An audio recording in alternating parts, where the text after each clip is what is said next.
Hi, Jennifer. Could you tell us your name and where you're from today? Yes, thank you for having me. My name is Jennifer Shook, and I'm the Chief Development Officer at Lthc Homeless Services. So I oversee all of our volunteers and outreach programs. Awesome.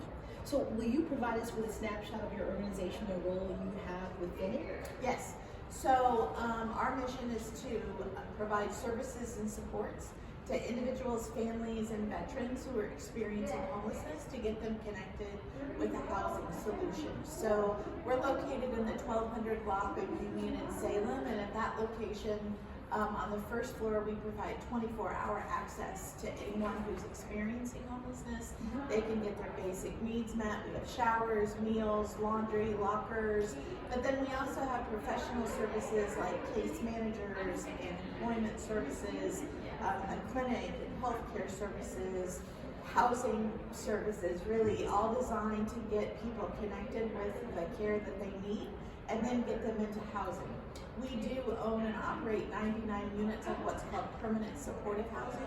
So those are units for individuals, couples, and families who have significant barriers to housing on their own. So they're going to live at those locations while they're kind of getting their situation handled. Yeah. Excellent. Yeah. When working to attract volunteers, what attributes are you seeking the most? Yeah, so the number one thing that we need in volunteers at LTHC is people who care about people. Like, we can teach you the skill, or, I mean, it's not rocket science, you can pull weeds or serve a meal. But we really want people to care about those that we serve. We say we don't work with homeless people, we work with people who are experiencing homelessness because they're people first. And so we want volunteers to come in who can see that and will work with our guests in that manner. What is the biggest need or gap you have for volunteers to serve during the pandemic? Yes, so the biggest area that we always need help with, COVID or no COVID, is help in our kitchen. We serve about 75 people per meal per day. And so that's just a lot. I mean, that's a lot of food, that's a lot of prep, that's a lot of serving, that's a lot of dishes. So that's really our biggest opportunity for volunteers, and that was a big loss for us over the months of the pandemic. And I get it, like, people just wanted to stay safe. So we are always looking for opportunities to have people come in, to serve, to help prep, to clean. If you don't want to come in but you like to cook, we have ways that you can prepare some side dishes or things at home and drop those off. So really around food and feeding our people is always our number one need. Okay. How is your organization allowing your volunteers to serve while keeping them safe during the pandemic? Yep, so at our location, the building is kind of shaped like an L, so our guests use the main entrance that's here, and then we ask that our volunteers and donors use a separate entrance so they have their own entrance.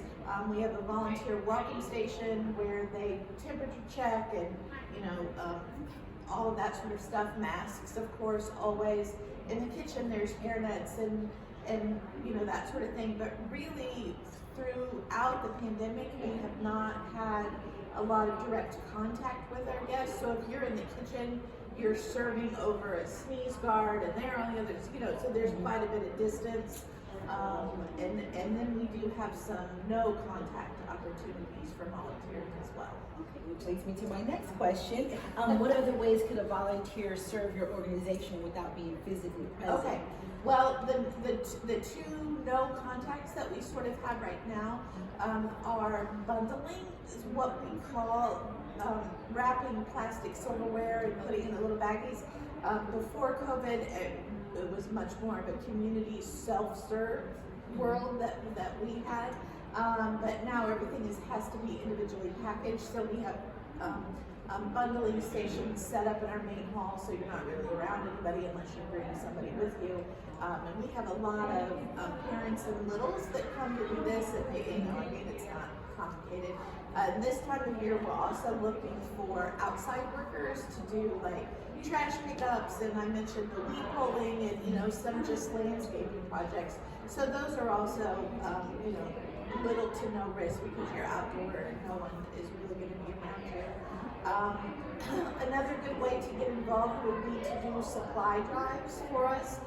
We've had businesses and church groups and organizations contact us about doing collections of things that we need.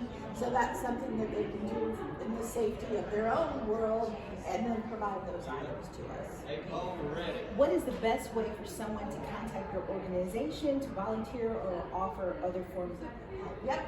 So there's two really simple ways to do that. One is to go to our website, which is www.lthc.net, and you can just click like volunteer, and there's a little email form, and those all come to me. Or you can skip the middleman and just email me at jshook, so it's the letter J, SHOOK, at lthc.net. And just say, hey, I saw your video with Leadership Lafayette and I want to get involved, and we'll figure it out from here. We try to be really flexible and accommodating with volunteers and donors because we need all the help we can get. And so however you want to help us, we want to try to find a way, I mean, within some boundaries, but to have you get engaged in our mission. Excellent. Well, thank you, Jennifer, for joining us today. Thank you.